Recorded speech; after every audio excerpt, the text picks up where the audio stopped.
So we're very concerned because we've got all the water hooked back up and going, but look how muddy it is. The tank is clean. It's the water coming out is very dirty. Now, we have city water, and I don't know if there's a city, if the city has issued some kind of a warning as not to drink the water, but that's just plain dirty. That does not look to me to be healthy. And I actually think our cows would be better off if I just turn that off and dump it out and let them drink from the pond. Oh, we're gonna try this again. The trough is clean, but the water, you really can't tell when it's slow. But once it begins to fill up into the trough, you can see the muddiness of it. And so I wouldn't be surprised if it didn't get contaminated somehow with all of the cold weather we had. If they may not have had a pipe burst and it get contaminated or something. I don't know how that works. But I have a lot of babies gathered around who want to drink. Babies, I'm so sorry. Y'all want to drink? And there's... You don't need a drink. You need to just stop, Chris. You don't need a drink.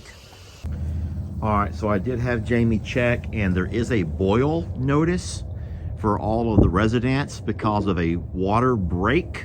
They had their lines did freeze. They repaired everything, but the problem is all of this, they said, is coming off the bottom of their big tanks. So it's just a very high amount of minerals. It's just the sediment from the bottom of the big tanks, the city water tanks.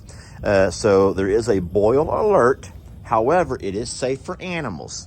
So I'm not going to empty it out like I talked about. And it may be a week or so before the water clears up, they say. So, all right, it's better safe than sorry. I think you all would agree with me. So, well, it's not it smells very funny. And our cows are not idiots, y'all. If they walk over here and they smell it and they don't like the taste of it, they will absolutely walk down to the pond. I think that even right now, I would go to the pond. I do. I think I would. Well, hey folks, Lester here, and today I am over at the J&L Ranch property. I'm not doing my typical feed up right now. What I am doing though is I'm marking out the future driveway. We have the fence builders coming this week. Well, not this week, but next week, weather permitting, and we have materials going to arrive this week.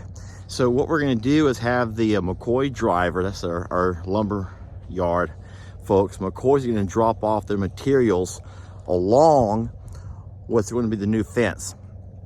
So what I'm doing is I've come down to mark everything. I'm using these T-posts. I'm going to turn my camera around and show you the future driveway. But remember, as you're noticing the future driveway, be aware of the fact that not everything is going to match up and align congruently. We're all about symmetrics here. That's probably an OCD thing that I have going, but there is going to be a new driveway. It's going to run parallel to the old divider fence here, the cross fencing, and it's going to go straight up to our entrance. Let me turn my camera on and show you. All right, so I've been driving along this fence line for a while, knowing that eventually I would make this become the new driveway. The problem with the J&L Ranch now is the former owner would come into his main gate there at the road, and he would kind of go at a diagonal across his pasture.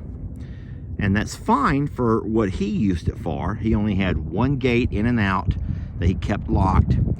And then he would let his cows graze the entire thing. We want to make it to where once we come inside of our gate, we're still going to have a driveway that our cows cannot access. It's kind of like a second layer of protection, if you will. But the hard part about this is it's not going to match up exactly to the old loading chute. Now, we've talked before that we're going to keep a lot of that in place, but a lot of that has to be replaced anyway. And so when we come by and do our replacing of parts of it, we'll just start matching everything up to being congruent with the property. I know that a lot of folks don't understand the whole thing about being congruent and symmetrics and whatnot. And that may not be something that everyone has to live with and deal with. But for us, to me especially, it's important that things are squared. And not a lot of people care about stuff like that, but I do. So the new driveway is going to be approximately 12 feet off of the center fence line here, the divider fence, and it's going to go straight all the way down. Boy, my focus is off, to tie into the main entrance. Now that's going to give us an 18-foot across driveway, 18 foot across this way. I got my second T-post over here, which is 18 feet across. So I'm going to literally stand right here is the future center of my new driveway. And then once we get the funds available, we'll start bringing some rock in to start putting some rock through here. Now, you already can, so you can see the main driveway once you come into the property. It'll come straight up through here. This old fence will come down, and that will in fact make this and that fence over there, the driveway, it'll also become a DMZ. Now you kind of get where I'm going with this. The driveway will be, in fact, our DMZ. So if we do at some point want to run a herd of cattle, being its bull and its females over on that side, they will have the benefits of the pond, a barn, and all of this side of the property. There'll be a DMZ, a divider line, which will have a pond, no barn yet, and all of this part of the property. This is going to be a larger piece of property over on the left side of the J&L. So we will have the larger of the herds over on this side. So like I'm saying, this is all for the future. It's not gonna happen today, but the divider fence here will keep our bulls from fighting. There'll be no reason for our bulls to fight if they can't touch noses and whatnot. And that will be a plenty wide DMZ. So I'm out today with the girls. We are measuring, running some string, trying to make sure everything is straight. And what's important about doing this now is that whenever the guys come next week and start laying everything out, they'll already know where to build this fence. We're gonna pretty much follow the old fence line along the front of the road property. So that'll be easy. But over here, I wanna make sure that they know what our vision is here.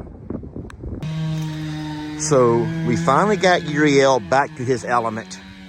One thing that he can do, my friends, is cut trees. You know that for a living, he drives a tractor with Mr. Leo. And he also will jump off in a heartbeat and grab his chainsaw and cut. So knowing that we had a big issue over here was a great reason to call him over. Well, today was a big day for us. The first day that we've gotten above freezing in the last few. And we took advantage of that and knocked a few things out. Ben came over and worked in the feed room. And then Uriel came over and knocked out this tree project. I wish I could say that this day did not cost me an arm and a leg. I hope that you guys realize that no one does anything for free anymore. Don't ever kid yourself into thinking how amazing Ben and how amazing Jake and how amazing Uriel and how amazing anyone is for that matter. Yeah, they may be amazing individuals, but trust me, they work for money, okay, not for friendship. I can promise you that. But that's all the remnants of that tree all piled up. Uriel cut it down, and then we got the tractor and pushed it all into a pile.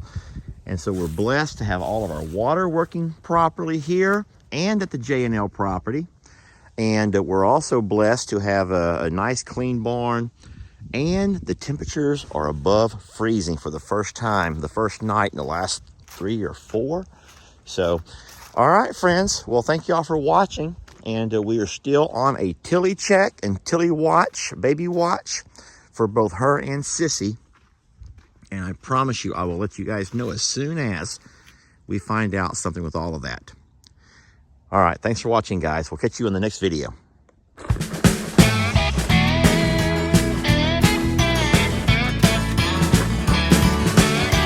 Don't let your troubles fester. Come watch Longhorn Lester. Yeah, something like that.